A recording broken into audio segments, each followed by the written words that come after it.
Mm. Muy bien, pues hemos comenzado la grabación de la segunda parte de esta primera clase del Diplomado en Estudios Bíblicos Conoce, edición 2020. Recuerden que estamos en la clase Cómo se formó la Biblia y hoy pues ya estamos en la segunda parte de la clase. Vamos a ver la parte 3 de todo el material. Para reforzar lo que aprendimos en la primera parte, vamos a ver un pequeño video con ilustraciones que nos va a ayudar un poquito a como a cerrar este proceso de comprender el canon. Acompáñenme.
Muy bien, todo lo que les dije en hora y media en 2 minutos. Más fácil, ¿no? Pero bueno, ahí está otro video ilustrativo de este proceso de canonización. Vamos a continuar hablando de esta parte de cómo se formó la Biblia con otras dos secciones muy interesantes que tienen que ver con lo que es la defensa de la integridad de la Biblia. La parte 3 se llama Defendiendo la Palabra de Dios. Hay que entender que en el mundo del estudio bíblico existe lo que se llama la crítica bíblica. Ajá. La crítica bíblica. ¿Qué es esto? Ah, y esto es muy reciente, estamos hablando a lo mejor de hace el siglo pasado, el siglo antepasado, el siglo XIX, el siglo XX, es donde más se da esto, donde varias personas, estudiosos de diversas disciplinas, empiezan a tratar de ver en la Biblia ah, como analizarla desde otros aspectos, tratar de saber realmente qué dijeron los autores originales, tratar de conocer eh, cómo fueron los hechos originales, y esto se le llamó la alta crítica. La alta crítica, especialmente este grupo llamado The Jesus Seminar, el Seminario de Jesús, es un grupo de estudiosos bíblicos. Ellos se dedican a tratar de analizar los escritos de la Biblia desde todos estos aspectos. ¿Okay? La crítica textual, tratando de averiguar las palabras originales que se usaron, la crítica de fuente, la de forma, de redacción, de traducción, literaria, el método sociológico, la crítica del canon, incluso desde el aspecto del posmodernismo, que es una filosofía sobre cómo ver la vida, muchos aspectos de la vida, muy reciente, pero ellos se enfocan en tratar de averiguar más cosas sobre la Biblia y sacan sus conclusiones, ¿ok?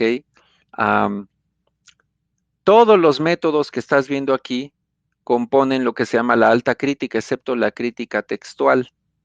Esta crítica también se llama baja crítica y esto lo vamos a ver en la siguiente clase cuando veamos todo el tema de la exégesis bíblica, la hermenéutica bíblica.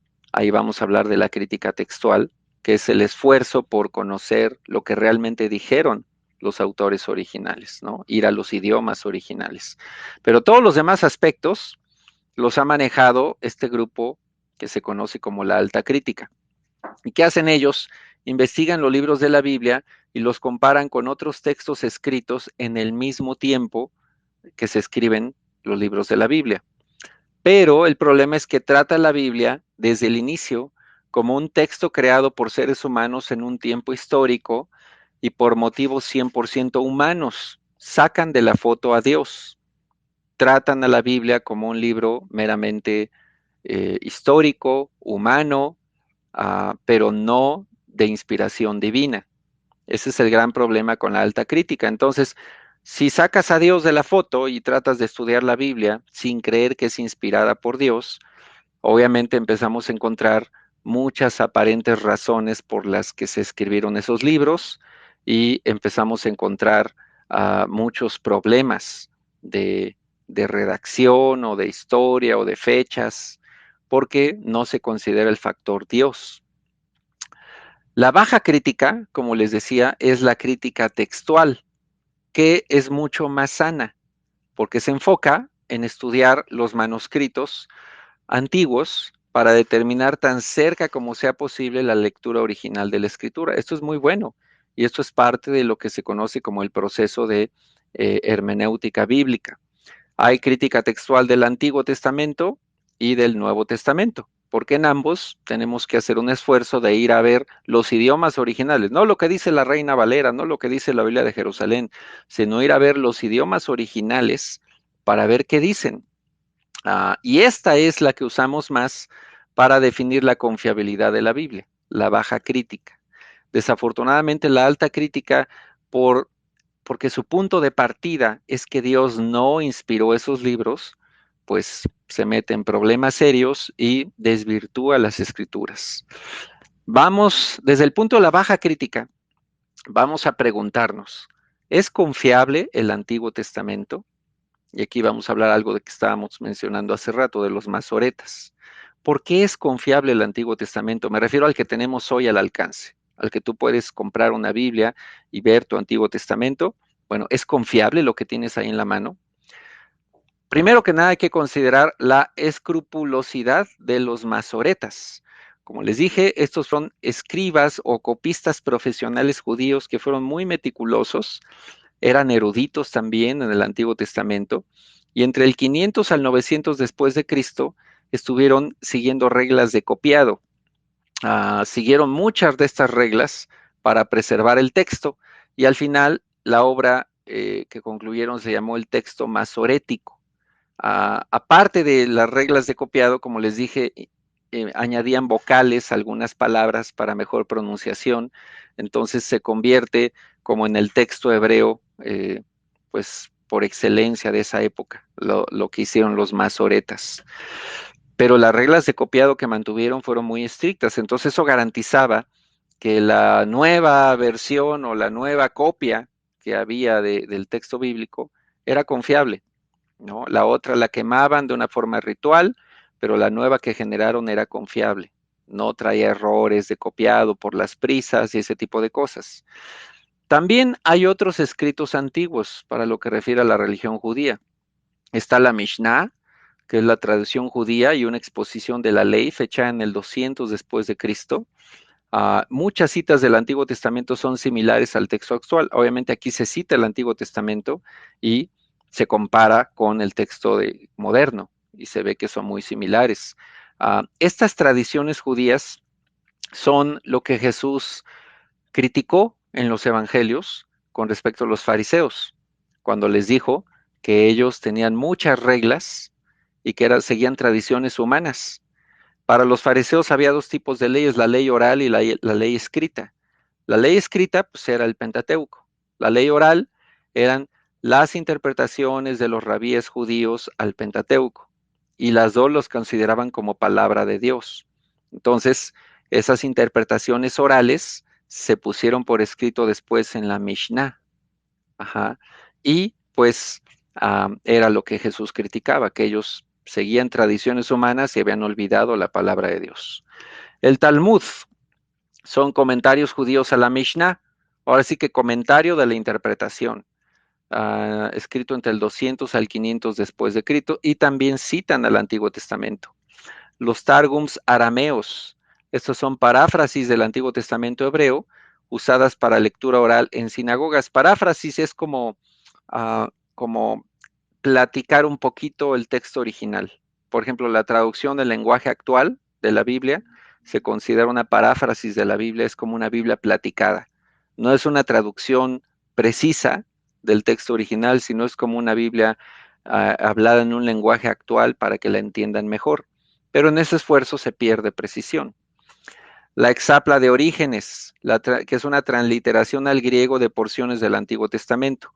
Transliteración es simplemente cambiar las palabras en hebreo literalmente al griego. Y esto sirve también como una especie de traducción de esos fragmentos hebreos al griego. Obviamente la Septuaginta, que ya la mencionamos, la primera traducción de todo el Antiguo Testamento al griego, la Vulgata latina, que también ya hablamos de ella, y todas las citas del Antiguo Testamento en el Nuevo Testamento, con manuscritos más recientes desde el 200 después de Cristo. Bueno, pues todo esto ayuda al comparar los textos modernos del Antiguo Testamento con esos textos antiguos y se confirma que pues no ha cambiado, sigue siendo el mismo texto. Y obviamente una cosa que vino a ayudar mucho, como les dije, son los rollos del Mar Muerto, que fueron descubiertos en el 1947 y en el 48 también más, y se encontraron más de 40,000 fragmentos y obras totales de unos 500 libros. Muchos eran del Antiguo Testamento, otros no, fechados entre el 250 antes de Cristo al 68 después de Cristo, y contenían todos los libros del Antiguo Testamento excepto el libro de Esther. ¿Alguien sabe por qué no pusieron Esther? ¿Por qué lo habrían quitado de esa lista? ¿Por qué no estaba en la lista de libros esenios? ¿Qué se les ocurre? ¿Qué problema hay con el libro de Esther del Antiguo Testamento? ¿Alguno nos puede decir? Ahorita contestamos las preguntas cuando venga el bloque de preguntas. No menciona a Dios, exacto. No lo menciona. Es un libro increíble donde ves a Dios trabajar, pero nunca menciona a Dios. Entonces, por eso los esenios no lo metieron. Pero la verdad es un libro increíble. Ahora, ¿qué pasa con los rollos del Mar Muerto? ¿Cómo aportan los rollos del Mar Muerto a la confiabilidad del Antiguo Testamento? Rompieron el intervalo de los 1000 años que había anterior a esto. Se convierte en el descubrimiento arqueológico más importante de todos los tiempos para la confiabilidad de la Biblia, especialmente Antiguo Testamento. Si lo vemos en forma de línea de tiempo, fíjate bien cómo los rollos del Mar Muerto aportaron algo. Aquí tenemos para el 450 antes de Cristo, el último libro del Antiguo Testamento que fue escrito, que comentamos, Malaquías, Esdras, Nehemías, más o menos esos libros. Bueno, quitando los rollos del Mar Muerto y este descubrimiento, la copia más antigua disponible en tiempos modernos de una Biblia hebrea antigua está fechada por ahí del 900 después de Cristo. ¿Ok? Ahora haz la suma. ¿Qué periodo hay entre este y este? Pues son más de 1000 años, ¿no? ¿Por qué no hay en este periodo copias más antiguas? Por lo que te decía, porque los judíos seguían todo un proceso muy estricto de copiado de sus literatura sagrada y después de quemar los libros que ya no eran útiles. Entonces nunca había copias antiguas porque siempre había copias modernas, copias nuevas, precisas, nuevas, y las anteriores las quemaban. Entonces, por esa disciplina que manejaron, pues no se fueron acumulando copias antiguas, pero no así los esenios. Los esenios sí tuvieron sus copias del Antiguo Testamento, pero las guardaron porque ellos no eran parte de ese mundo judío de la época, se aislaron, se alejaron de todos los demás y se convirtieron así como los monjes, ¿no? Vivían una vida como de monjes judíos, y ellos fueron celosos en guardar sus copias. Por eso, cuando se descubren los rollos del Mar Muerto, rompen con todo este vacío que había aquí entre la última copia más antigua disponible del Antiguo Testamento y presentan copias del año 200 antes de Cristo. Ahora, ¿qué intervalo hay entre el 400 y el 200 antes de Cristo? Pues apenas unos 200 años de antigüedad, con respecto a los últimos libros escritos del Antiguo Testamento. Por eso, los ríos del Mar Muerto vienen a darle una fuerza impresionante a la confiabilidad del Antiguo Testamento. Mira, esta tablita está muy interesante. Tenemos autores antiguos, la fecha de escritura, la copia más antigua disponible de sus obras, el intervalo que hay entre la copia más antigua y la fecha que escriben, y el número de copias disponibles actuales, de copias antiguas. Todos conocen seguramente a estos autores, por ejemplo, Homero. ¿Quién me dice qué libro famoso escribió Homero? Este autor griego que escribe por ahí del año 800 antes de Cristo, la Ilíada, ¿ok? O la Odisea. Bueno, eso lo hemos visto en las escuelas, ¿verdad? Fíjate bien, escribe por el 800 antes de Cristo, sin embargo, la copia más antigua es del 100 después de Cristo. Esto habla de un intervalo de 900 años y solo hay 643 copias antiguas disponibles. Pero ¿quién pone en duda la Ilíada y la Odisea? ¿Quién ha dicho que tienen mano negra? ¿Quién ha dicho que fueron cambiadas? Nadie, las aceptamos, ¿no? O Aristóteles también sus obras, fíjate bien, fechadas en el 340 antes de Cristo, con una copia más antigua disponible del 1100 después de Cristo, un intervalo de 1450 años, solo 5 copias antiguas disponibles, pero ¿quién pone en duda las obras de Aristóteles? El mundo las acepta. Sin embargo, para el Antiguo Testamento, escrito entre el 1500 al 500 antes de Cristo, con una copia más antigua del 200 antes de Cristo, apenas un intervalo del 200 a 400 años, con más de 5000 manuscritos o copias disponibles antiguas, y hay gente que dice que está alterado. O el Nuevo Testamento, escrito de entre el 50 al 90 después de Cristo, con una copia más antigua de todo el Nuevo Testamento del 325 después de Cristo, un intervalo de 250 años, aunque hay manuscritos de libros pequeños antiguos más cercanos a la fecha original. Hay 40,000 manuscritos griegos antiguos disponibles y sin embargo mucha gente ataca la integridad del Nuevo Testamento. Entonces no tiene congruencia.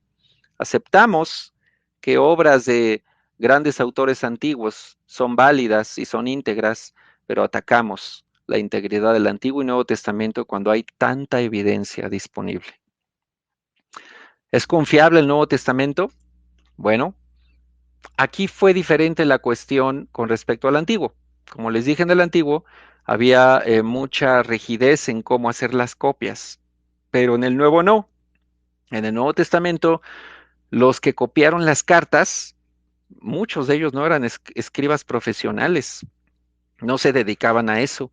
Entonces, pues cometieron un montón de errores, desde errores de ortografía, se volaban letras, a muchos errores. Entonces, ¿cómo podemos estar seguros que el Nuevo Testamento que tenemos hoy en nuestras Biblias es confiable?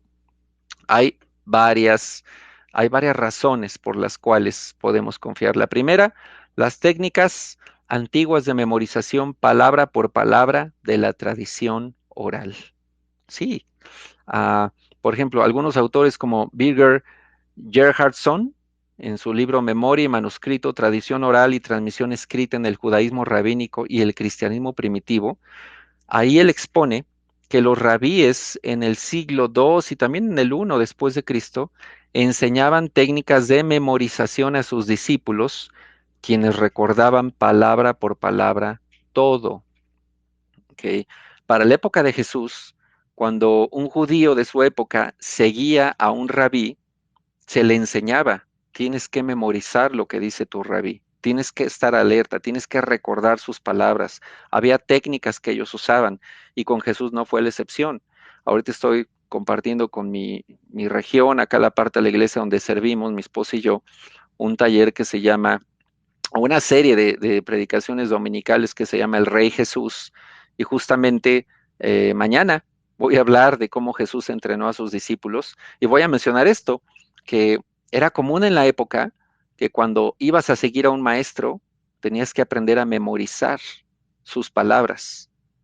Por esa razón podemos creer que los apóstoles escucharon a Jesús por 3 años, pero se apegaron tanto a esta disciplina que 20, 30 años después pudieron escribirlo, pudieron ponerlo en papel o en papiro y aparte oralmente recordaban a los demás las palabras de Jesús. ¿Ok? Esa es primera evidencia. Segunda, testimonio de los manuscritos griegos antiguos. Hay cerca de 5,000 manuscritos totales o parciales del Nuevo Testamento. Se han detectado las diferencias fácilmente y no son teológicamente relevantes. Como les digo, son errores de copiado, nada más.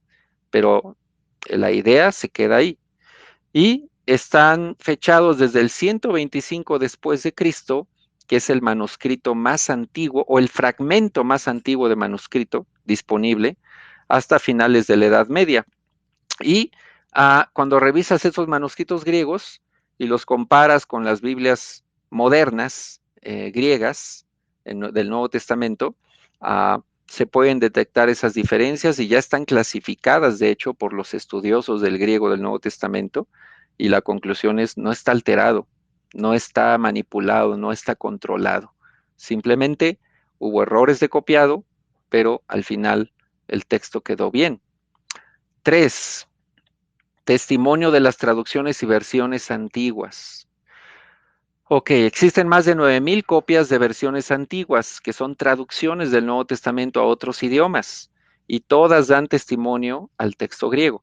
Estamos hablando de la versión siríaca peshita del 400 después de Cristo, la Vulgata latina, como hablamos, las versiones en copto, la versión armenia y otras más que son antiguas, todas basadas en el texto griego, así que dan fe del texto griego.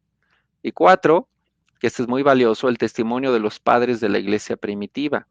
Vamos a ver en la clase, la primera clase de historia de la iglesia, vamos a hablar del trabajo que hicieron los padres apostólicos de la iglesia, y ellos en sus escritos tienen 37,000 citas del Nuevo Testamento en griego, en sus obras. De hecho, si sacáramos todas las citas que ellos mencionan del Nuevo Testamento en sus obras, se podría reconstruir el Nuevo Testamento tranquilamente y dan fe también de la integridad del texto. Por ejemplo, está Clemente de Roma, que escribió entre el 90 al 100 después de Cristo, Ignacio de Antioquía, todos ellos eran líderes de la iglesia, de esas iglesias, entre el 70 al 110, Policarpo de Esmirna del 70 al 156, Justino Mártir y muchos más. Y esas obras están disponibles. De hecho, en la Fundación Proyecto Esdras tenemos toda la colección de las obras de los patrísticos desde finales del siglo I hasta el siglo V después de Cristo. Una obra impresionante, pero la tenemos toda en nuestra biblioteca. Aquí tenemos un pequeño catálogo de algunos de los manuscritos griegos más antiguos y más importantes. Son papiros. Normalmente, fíjate bien cómo se clasifican. Se le asigna un número al papiro. Aquí está su número. Está también la fecha en que se cree que fue escrito, su ubicación actual, dónde puedes ir a conocerlo y qué contiene, qué pasajes del Nuevo Testamento contiene. Está desde el P52, fechado a inicios del siglo II, por ahí del 125 después de Cristo. Es un pedacito de papiro que contiene Juan 18, 31, 33 por un lado y 37 al 38 por el otro lado. Está en la biblioteca John Rylands en la ciudad de Manchester, Inglaterra, y es uno de mis sueños dorados. Ir a esa ciudad, ir a esa biblioteca y ver el P52. ¿Por qué? Porque ¿Alguien me recuerda qué fecha le dije que se escribieron la literatura juanina, más o menos? ¿Cuándo el apóstol Juan escribe sus obras, que es el Evangelio de Juan, las tres cartas de Juan y Apocalipsis? ¿Quién me dice en el chat? Lo dije en la primera parte de la clase. Al final, pero más o menos ¿cuándo? ¿Qué fecha? 100 después de Cristo, 90 después de Cristo exactamente. Y si estamos diciendo que este papiro está fechado, es decir, que ha sido comprobado que fue escrito por ahí del 125 después de Cristo, ¿qué intervalo de tiempo hay entre el documento original de Juan y lo que escribe el autor de esa copia? Pues estamos hablando de unos 25, 30 años a lo mucho. Entonces lo convierte en el pedacito de papel más cercano a lo que escribió Juan. Y nuestro hermano Douglas Jacobi ya tuvo la oportunidad de tener el P52 en la mano. Él sabe griego, lee griego y escribe griego del Nuevo Testamento, y lo pudo analizar con su Nuevo Testamento griego. Era lo mismo, exactamente lo mismo. Entonces, es confiable, ¿ven? Todo este material es confiable. Y así tenemos a partir de ahí todos estos papiros. Hay muchos más, ¿ok? Puedes ver cada uno la fecha, puedes ver qué fragmentos del Nuevo Testamento contienen y dónde están.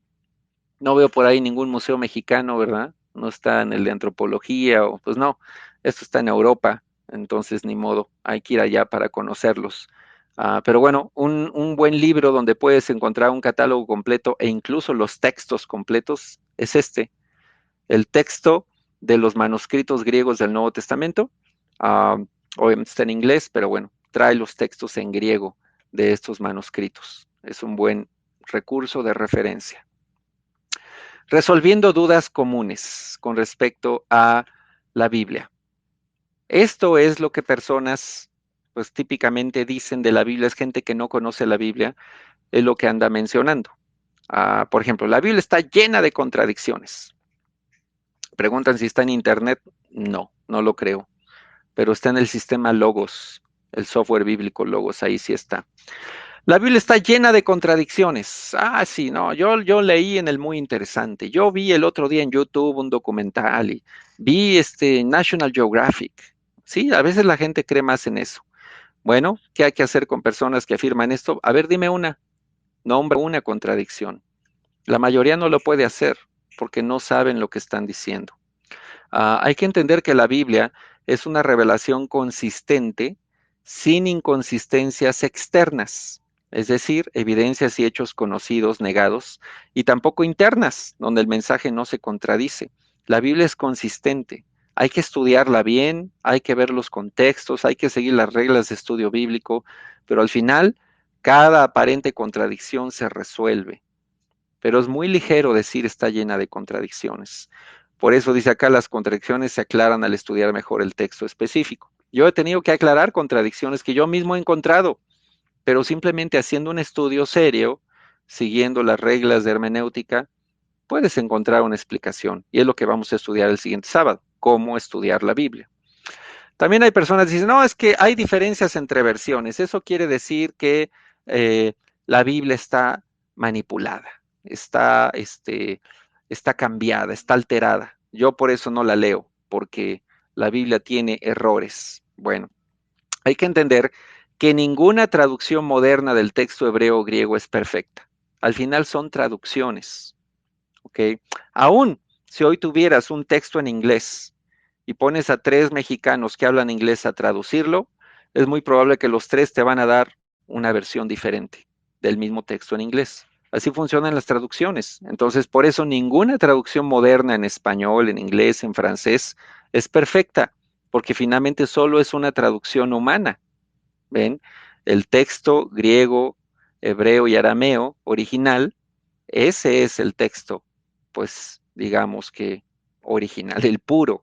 Lo demás son esfuerzos humanos de llevar ese texto al mundo. Ah, Vamos a ver una aparente contradicción. Eso, Hechos 11:26. Fue en Antioquía donde por primera vez a los creyentes los llamaron cristianos. Esto aparece en la Nueva Traducción Viviente.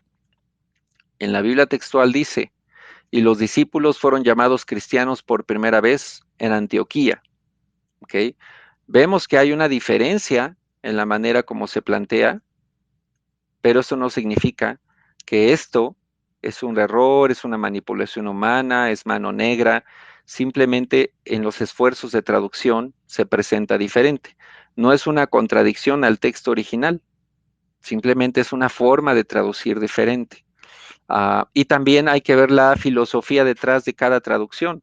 Como les decía, la Biblia textual, su filosofía era apegarse lo más posible al texto original.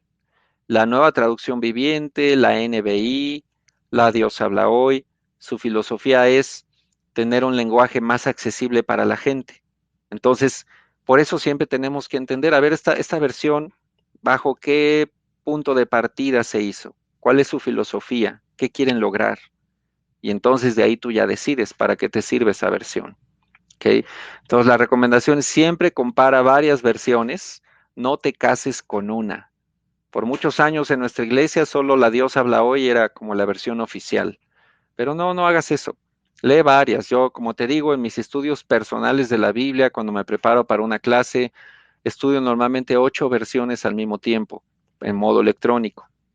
Ah, pero nunca me baso solo en una. Hace muchos años que ya no hago eso. Tengo que ver varias. Otras dudas. La Biblia tiene falta de precisión científica. Bueno, la intención de la Biblia nunca fue ser un libro científico. Por ejemplo, si leemos Salmo 18 del 8 al 10, que habla en lenguaje poético y dice algo así como el cielo se abre o se corre para ver tu presencia. Obviamente no se puede hacer eso de manera física. Estamos hablando de lenguaje poético. Y cuando entiendes que el lenguaje poético, no una narración histórica, entonces entendemos que se puede usar lenguaje colorido para evocar imágenes, sentimientos, como en la poesía moderna. Está hablando de sentimientos, está hablando de emociones, pero no está hablando de ciencia. Entonces hay que tener cuidado con eso. O por ejemplo, la famosa descripción que hace el rey David en el Salmo 51, soy pecador desde que nací, desde el seno de mi madre, soy pecador, ¿no? Es lenguaje poético. No podemos partir de ese versículo para afirmar que la doctrina del pecado original es verdad y que todos nacemos en pecado, porque ya dijo el rey David en Salmo 51. No, porque es lenguaje poético. Eso lo vamos a estudiar en la siguiente clase, cuando entendamos que debemos estudiar el texto bíblico de acuerdo a su género, si es poesía, si es historia, si es lenguaje apocalíptico, como el último libro, ¿no? Pero bueno, Génesis 1:1, ah, en el principio no había nada y Dios creó. Bueno, no es una descripción científica de cómo comenzó el universo, sin embargo, la ciencia ha concluido lo mismo. Cuando aceptó la teoría del Big Bang, aceptó eso. En el principio no había nada y todo comenzó. Y es lo que dice Génesis, siempre lo ha dicho. En el principio no había nada, hubo un inicio. Entonces ahí la ciencia empieza a descubrir que la Biblia tenía razón. Así que la falta de precisión científica no es contradicción. Hay otras partes donde la Biblia sí demuestra conocimiento científico, pero la intención primaria de la Biblia no es ser un manual científico. También otra crítica común a la Biblia es que la Biblia tiene aproximaciones y eso no me da confianza. Bueno, un ejemplo. Mateo 14:21 dice, los que comieron fueron unos 5,000 hombres. Hay un redondeo aquí, hay una aproximación, no son cifras exactas. Unos 5,000 hombres. Y además, no se contaban las mujeres en el mundo antiguo. A veces solo se refiere a los hombres como hombres. Y las mujeres que estaban ahí no las contaron. Esa era la costumbre. Hay que entender que los discursos están condensados. Y si leyéramos todo lo que Jesús dijo en la Biblia, en 2 horas terminamos, más o menos. Pero no puede resumir 3 años de ministerio en 2 horas. Obviamente dijo muchas más cosas. Ah, los evangelios, si fueran una descripción detallada palabra por palabra de lo que Jesús dijo, serían de miles de páginas, imagínate. 3 años de la vida de alguien, todo lo que dijo, no, sería muy, muy grande. Así que Abreviaciones y aproximaciones no son contradicción. Otras personas dicen, es que hay diferencias con fuentes antiguas y por eso no creo. Bueno, un ejemplo, la cultura de los hititas. Este fue una civilización que la Biblia menciona en Génesis.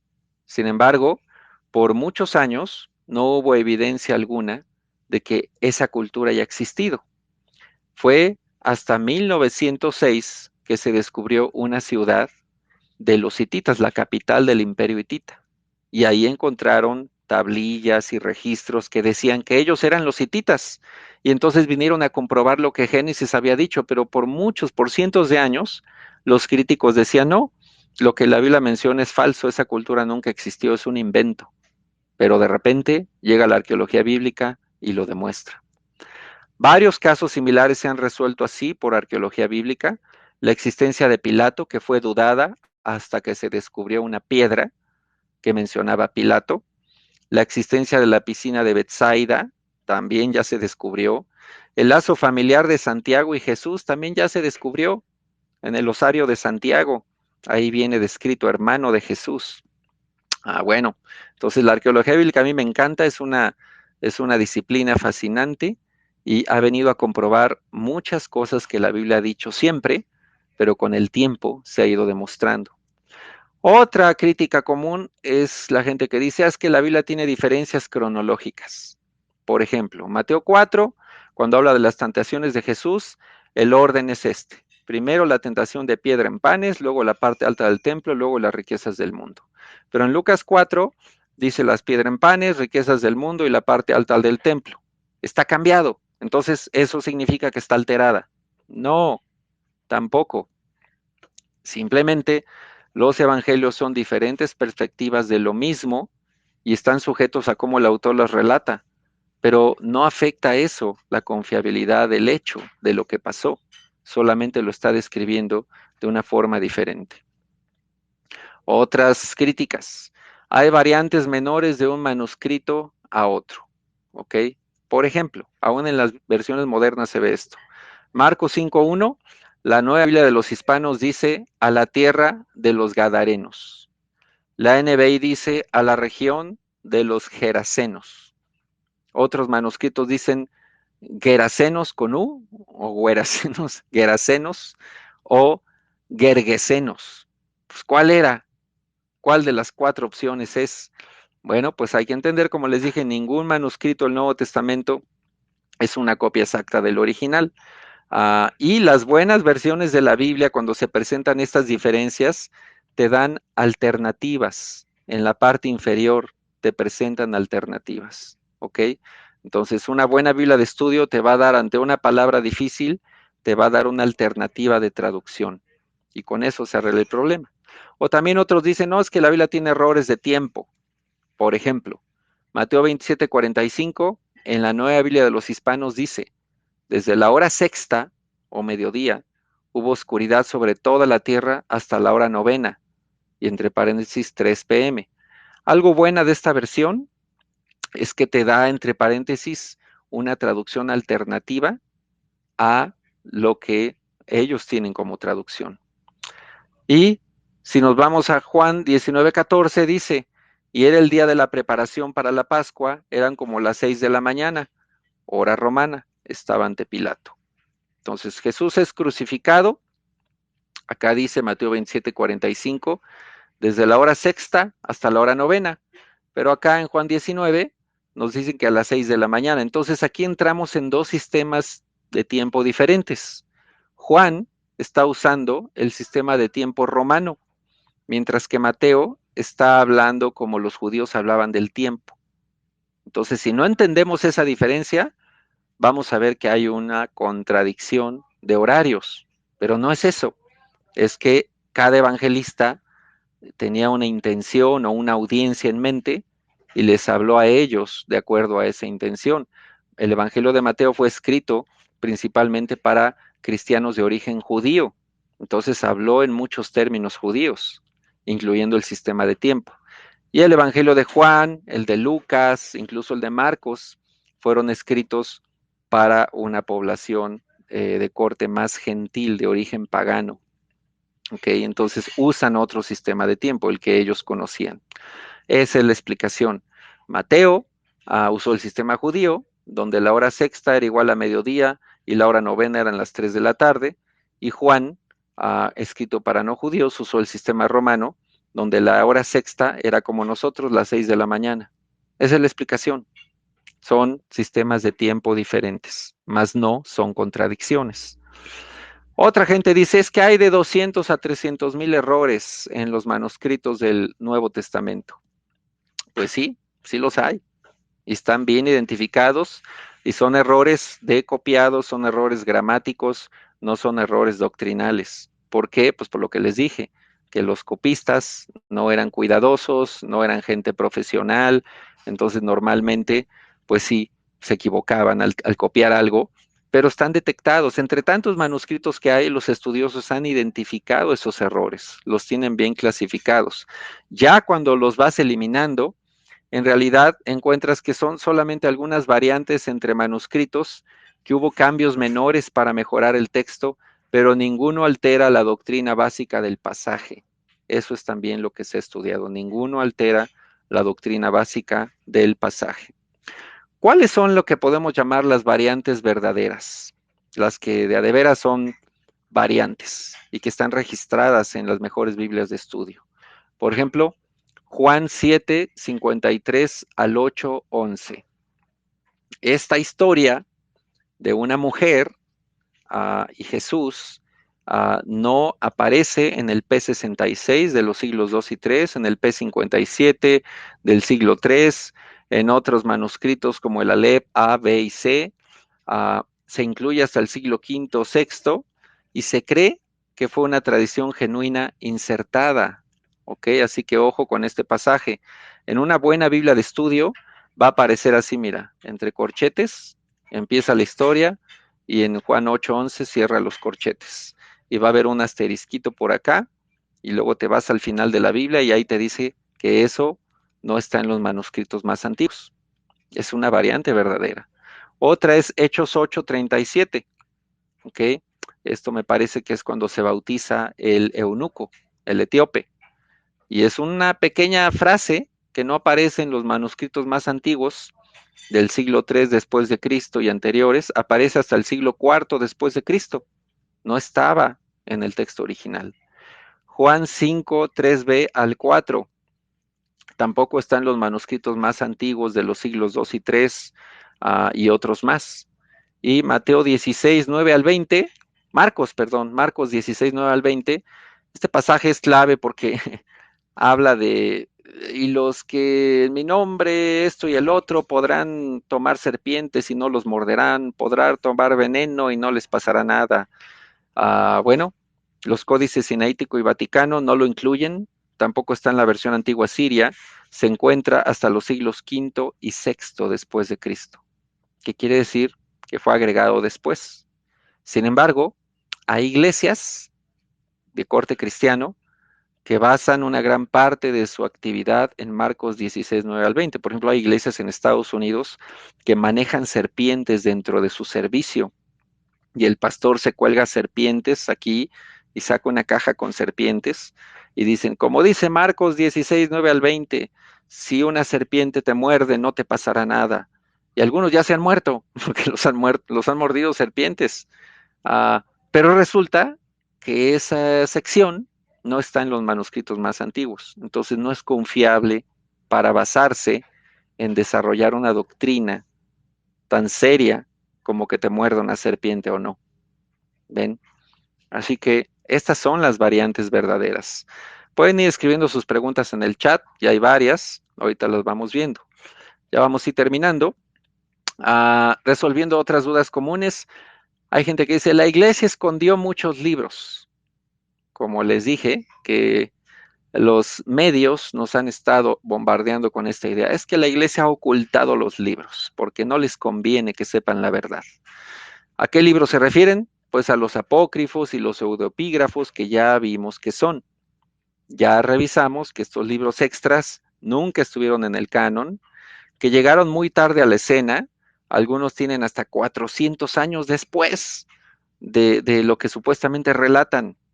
Digo, ¿quién va a aguantar 400 años de memoria para poder escribir con precisión? Ya 4 generaciones se mueren y ya escriben eso. Ah, tratan de mejorar lo que los evangelios canónicos dicen y contienen, como ya hablamos, leyendas, elitismos, énfasis en doctrinas no bíblicas. Ah, hay un evangelio, el evangelio de la infancia de Tomás, que menciona al niño Jesús divirtiéndose, haciendo palomas de lodo, dándoles vida y luego matándolas. E incluso menciona que un niño le hizo bullying y lo mató. Y eso hablan de Jesús, del niño Jesús. Entonces son leyendas, son historias falsas, ¿ok? Se atribuyen una falsa autoridad apostólica y la iglesia primitiva nunca se permitió eso, ni siquiera con el libro de Hebreos. Pudieron haber dicho, se me hace que fue Pablo, ya ponle ahí que fue Pablo. No se atrevieron a hacer eso. Prefirieron dejarlo como anónimo.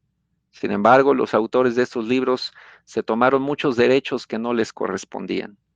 Y eso no significa que la iglesia quiere ocultar la verdad. Simplemente la iglesia cristiana antigua fue celosa de la verdad e hizo a un lado todo este material. Soluciones básicas a todas estas inquietudes.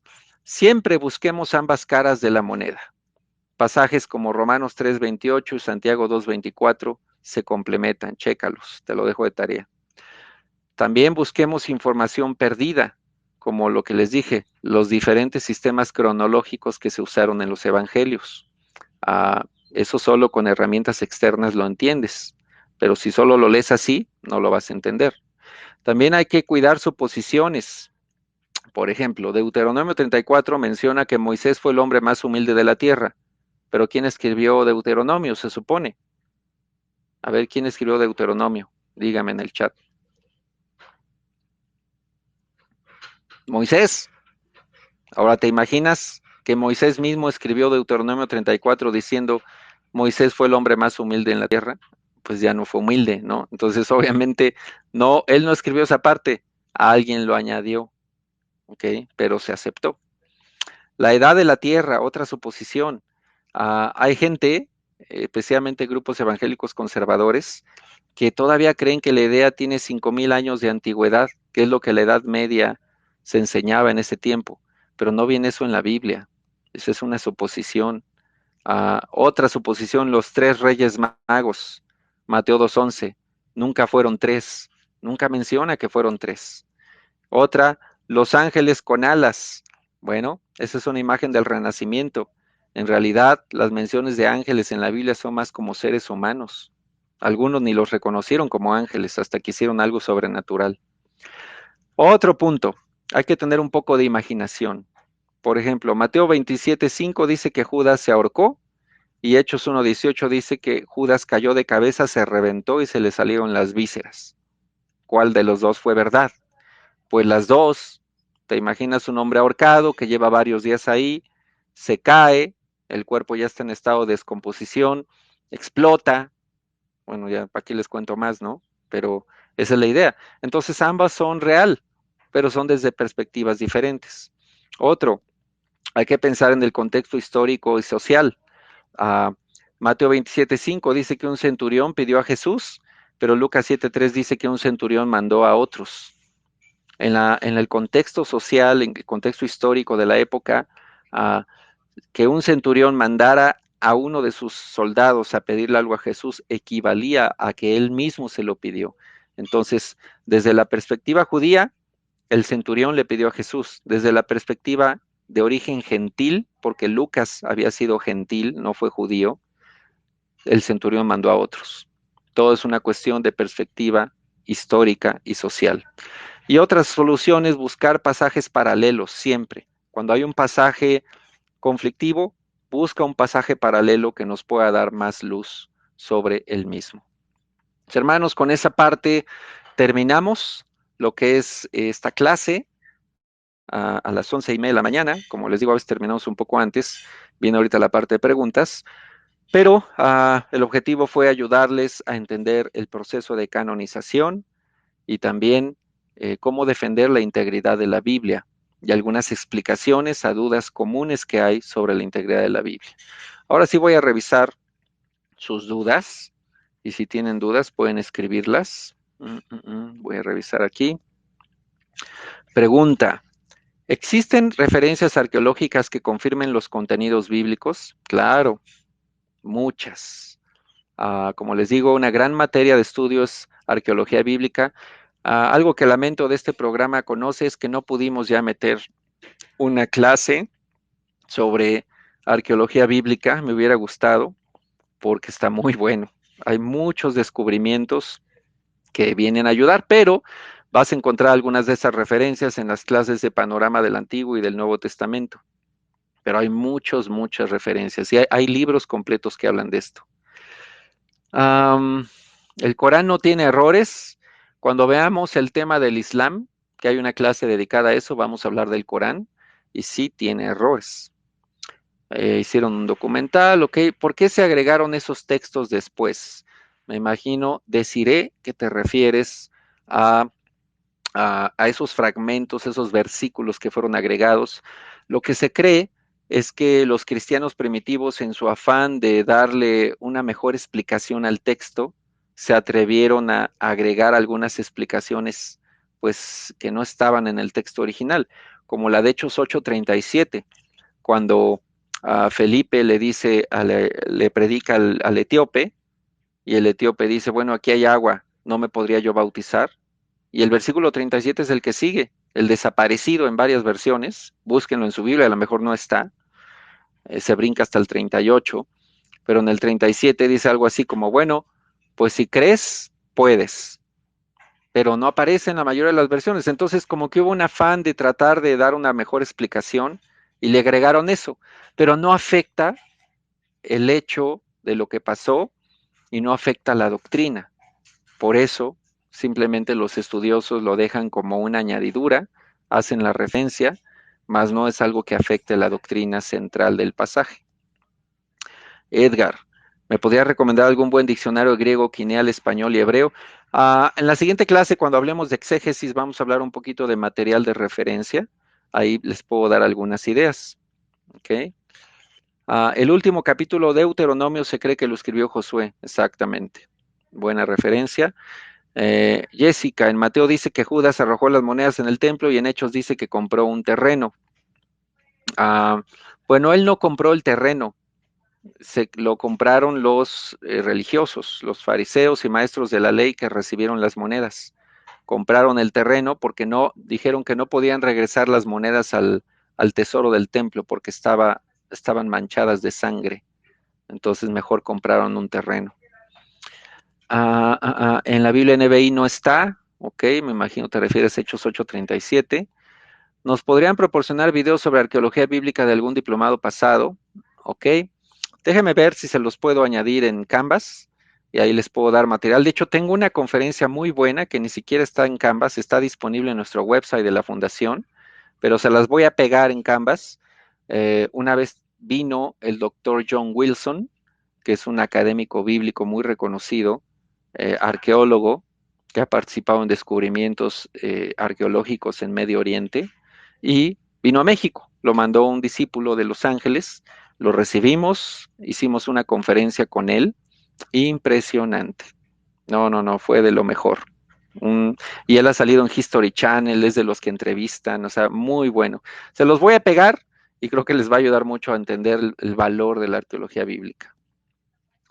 Tomás Álvarez, como la ciencia no reconoce abiertamente a Dios y Jesús, pero ¿cómo es posible que la historia de la humanidad está dividida por antes y después de Cristo? Exactamente. Mateo 17:21 no aparece en mi Biblia. Ok, muy bien. ¿Qué conclusiones tuvieron el grupo de la alta crítica respecto a comprar la Biblia con otros textos escritos? ¿Qué tipo de textos compararon? Bueno, cuando no encuentren un versículo específico en su Biblia, vayan a buscar una Biblia de estudio. Hay como dos categorías de Biblias: las Biblias populares para el consumo en masa y las Biblias de estudio, que obviamente son mucho más caras, pero que traen mucho material de referencia. Una buena Biblia de estudio, cuando hay un versículo que no es reconocido como en los textos más antiguos, te lo ponen entre corchetes y te dicen en una nota, este versículo no aparece en los manuscritos más antiguos, se cree que fue añadido. Ya por lo menos ya sabes, ¿no? Que fue añadido. La alta crítica, bueno, sus conclusiones, como les dije desde el inicio, fue que la Biblia no tiene nada de inspiración divina. Parece que fue como escrita por un grupo de ateos, porque aunque se supone que son eruditos bíblicos, pareciera que no tienen fe en Dios y ponen a la Biblia como un libro humano más. Y además cambian las fechas de escritura de los libros de la Biblia, uh, manejan eh, toda la fe en Cristo como leyendas. De hecho, lo vamos a ver, um, una de las clases que vamos a ver en apologética, vamos a lidiar un poco con lo que gente como ellos atacan la figura de Jesús, atacan la historicidad de Jesús también, ponen en duda incluso que realmente él fue crucificado o que realmente él existió, llegan a esos extremos, ¿ok?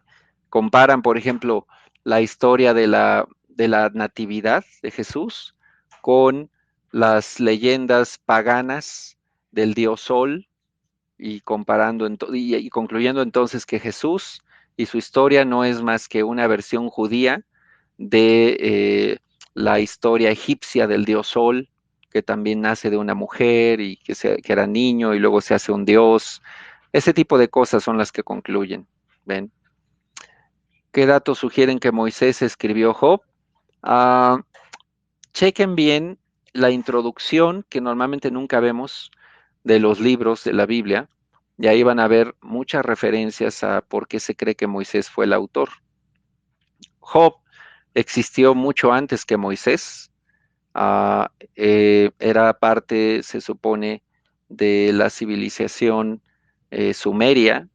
Las ciudades que menciona ahí tienen que ver más con los sumerios, era como contemporáneo de Abraham, y Moisés fue el primero que escribe algo. Entonces él narra la historia de Abraham, de Jacob, de los patriarcas, y obviamente tuvo que narrar también la de Job, pero hay referencias, chequen las introducciones en las buenas Biblias de estudio, a cada libro de la Biblia, ahí van a encontrar más material. Jesús, ¿qué idioma utilizaba? ¿Hebreo o arameo? Arameo, era el idioma del pueblo. ¿Se recomienda la Biblia Thompson? Sí, es muy buena Biblia, de las primeras Biblias de estudio que yo revisé. Tengo una concordancia Strong exhaustiva, pero solo hace referencia a la Valera 960. Existe otra concordancia. La Strong es muy buena. Y aunque haga referencia a la Reina Valera 60, no pasa nada. De ahí puedes ver la referencia en la NBI. Si vas a una librería cristiana en cuanto se pueda, vas a encontrar que posiblemente ya hay concordancias Strongs con referencia a la NBI, por ejemplo, o a la NTV. Están casados con la Reina Valera, pero poco a poco se han ido abriendo a otras traducciones. ¿Okay?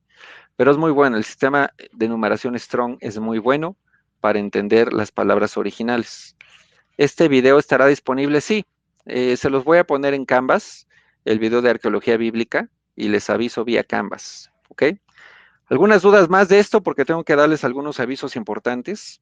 Ya con eso terminamos.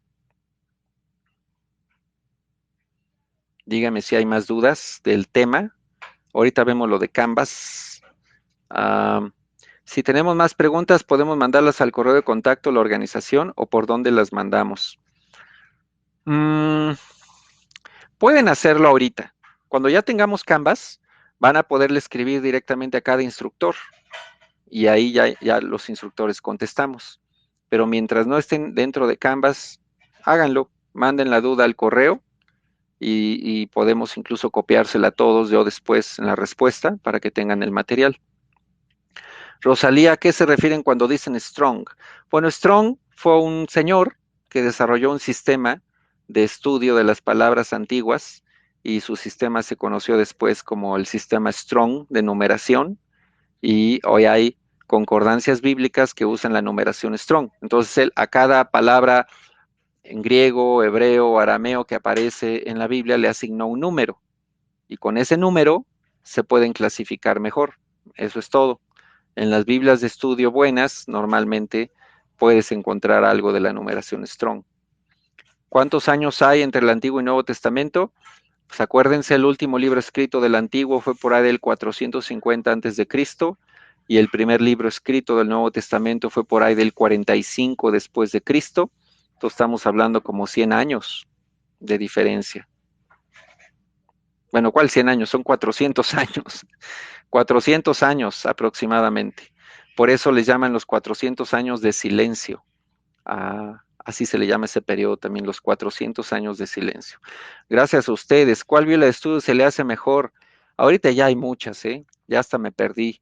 Yo tengo algunas antiguas, pero a mí me gusta mucho la Biblia de estudio apologética o la Biblia de estudio arqueológica. Son Biblias de estudio enfocadas en un área del estudio bíblico.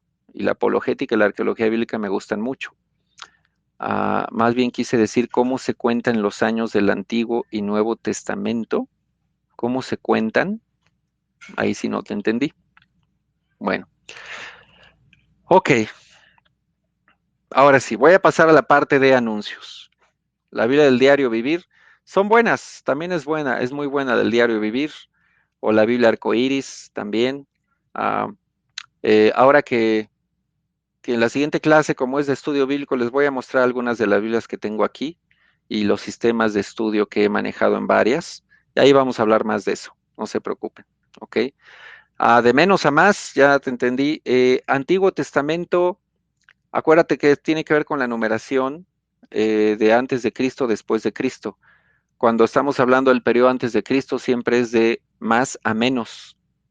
Y a partir de Cristo, el tiempo se cuenta de menos a más. A lo mejor por eso es la confusión, ¿no? Que estás teniendo, pero es la forma de leer el calendario. Antes de Cristo, después de Cristo. Bueno, con eso cerramos las preguntas del tema de hoy. Gracias a todos por haber estado con nosotros. Les voy a decir algunos anuncios importantes. Primero, ¿cuál es la tarea o la forma de evaluación de esta clase? Está en pantalla. Una vez dentro de Canvas, van a poder reproducir un video que se llama El libro indestructible. Es muy antiguo, pero muy bueno, hecho por las Sociedades Bíblicas Unidas. Está disponible en YouTube, pero lo tengo pegado ahí en Canvas. Y la tarea solamente es ver el libro y después en un campo de evaluación que les voy a dejar por ahí, contestar si lo vieron o no. De esa manera vamos a evaluar la clase de hoy. Está muy sencillo, solo tienen que dedicar tiempo a leer, a ver ese video. La otra cosa, siguiente clase, yo voy a estar a cargo también, después ya vienen los demás instructores, pero en el lapso de esta semana, de lunes a viernes, van a empezar a llegarles las invitaciones del sistema Canvas para que se registren.